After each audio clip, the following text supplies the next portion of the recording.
आप सभी का स्वागत है हमारे इस चैनल में जिसका नाम है चक्रव्यूह हिंदी। उम्मीद करते हैं आप सभी स्वस्थ होंगे। जुर्म से जुड़ी रोमांचक कहानियां सुनने के लिए आपके अपने चैनल को सब्सक्राइब करें। आज हम आपके लिए लेकर आए हैं एक ऐसी जुर्म की कहानी जिसने सारे भारत की पुलिस प्रशासन को हिलाकर रख दिया। ये कहानी है एसीपी राजबीर सिंह की, जो एक बहुत ही बहादुर शौर्यशाली पुलिस अधिकारी थे, जिन्होंने अपने कार्यकाल में 56 से भी ज्यादा अपराधियों का एनकाउंटर किया था और 80 से ज्यादा आतंकियों को जेल की सलाखों के पीछे डाला था। इन्हीं एनकाउंटर और आतंकवाद विरोधी कार्यवाही की वजह से उन्हें काफी धमकियां आती थी, इसलिए सरकार ने उन्हें Z+ सुरक्षा प्रदान की थी। इस घटना को पूरी तरह से जानने के लिए हमारे इस चैनल से अंत तक जुड़े रहे। हमारे देश की राजधानी दिल्ली में एक पुलिस अधिकारियों की विशेष टीम बनाई गई थी, जिसका नाम था स्पेशल ऑपरेशन स्क्वाड SOP। इस टीम का नेतृत्व एसीपी साहब कर रहे थे।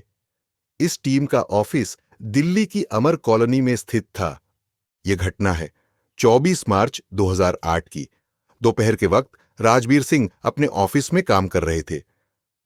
उसी वक्त डीसीपी अनिल शुक्ला, जो कि उनके सीनियर हुआ करते थे, उन्होंने कॉल किया और कहा कि मैं आपसे मिलना चाहता हूं। कुछ जरूरी बात करनी है। मैं अभी आरटीओ ऑफिस के पास हूं, आप तुरंत वहां पर आ जाइए, हम वहीं मिलते हैं। ये सुनते ही वो बाकी सारे काम छोड़कर उनसे मिलने निकल पड़े। उनसे जरूरी बातों पर चर्चा करने के बाद वो दफ्तर से निकले और देखा कि शाम के 7 बज चुके हैं। अब घर निकलते हैं। घर जाते वक्त बीच में ही उनके दोस्त की एक ऑफिस थी। उस दोस्त का नाम था विजय भारद्वाज। विजय एक प्रॉपर्टी डीलर था। बचपन से ही दोनों की अच्छी दोस्ती थी। राजबीर जी ने सोचा, घर जाते समय विजय से भी मिल लेते हैं, उसके पास भी बहुत जरूरी काम है। इसी प्रकार एसीपी साहब अपनी पूरी सुरक्षा के साथ विजय के ऑफिस की तरफ बढ़ने लगे। रास्ते में ही एक पेट्रोल पंप पर अपना काफिला उन्होंने रुकवाया और अपने सुरक्षा कर्मियों को उसी पेट्रोल पंप पर इंतजार करने को कहा। विजय से काफी बार उनका मिलना जुलना होता था। सुरक्षा कर्मियों के लिए ये कोई नई बात नहीं थी। जब भी राजबीर जी उसे मिलने जाते तो अक्सर सुरक्षाकर्मी वहीं पर उनका इंतजार किया करते थे। राजबीर जी अपने दोस्त के ऑफिस पहुंचने के बाद दोनों में बातचीत शुरू हो जाती है। विजय के ऑफिस में शराब पड़ी हुई थी। दोनों ने साथ मिलकर शराब पी। आखिरकार जिस काम के लिए राजबीर जी उसे मिलने आए थे, वो बात सामने रखते हैं। राजबीर जी उसे कहते हैं कि विजय, मेरा पैसा कहाँ है? आज तुमने मुझे मेरे पैसे लौटाने का वादा किया था। मुझे मेरे पैसे आज ही चाहिए। दरअसल राजबीर जी ने प्रॉपर्टी में निवेश करने के लिए एक भारी रकम उसे दी थी। यह रकम लगभग 50 से 60 लाख रुपयों के आसपास थी। इसी बीच राजबीर सिंह जी के नशे का फायदा उठाकर विजय ने उनके पीछे जाकर अपनी रिवॉल्वर से उन पर गोली चला दी। एक गोली उनके सीधे सिर पर लगी और एक गोली उनके कान को छूकर निकल गई। जगह पर ही उनकी मौत हो गई थी। उनकी मौत के बाद विजय उनकी लाश से अकेले ही बात करने लगा। मैं तुम्हें पैसे लौटा देता, क्यों तुम मुझे इतना परेशान कर रहे थे? अभी मेरे पास कोई और रास्ता भी नहीं बचा। तुमने मुझे मजबूर कर दिया ये कदम उठाने के लिए। काफी देर तक उनकी लाश से बात करने के बाद विजय ने खुद मीडिया कर्मियों को फोन किया और राजबीर जी की मौत की जानकारी उन्हें दे दी। जैसे ही राजबीर जी की मौत की जानकारी मिली तो सारे लोग चौंक गए।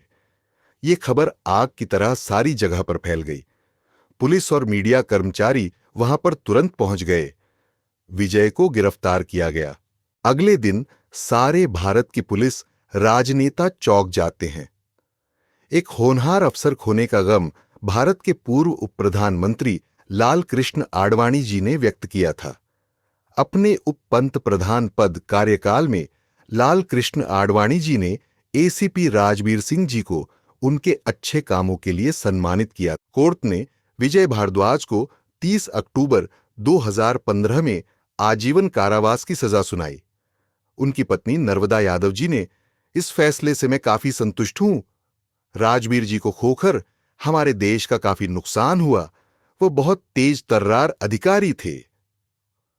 ऐसे शब्दों में उन्होंने अपनी भावना व्यक्त की थी। इन सारी चीजों से एक सवाल आता है कि इतना सारा पैसा एक पुलिस अधिकारी के पास आया कहां से था। ऐसी घटनाओं से हमें सीख मिलती है कि लेन देन का मामला काफी बारीकी से संभालना चाहिए। आज के युग में पैसा अपराध की वजह बन सकता है। आप सभी लोगों को ये कहानी कैसी लगी, ये हमें कमेंट में जरूर बताएं। इसी प्रकार की नई और रोमांचक घटनाओं के साथ हम फिर लौटेंगे आपके अपने चैनल पर। तब तक आप सभी को अलविदा। अपना ख्याल रखिए। धन्यवाद।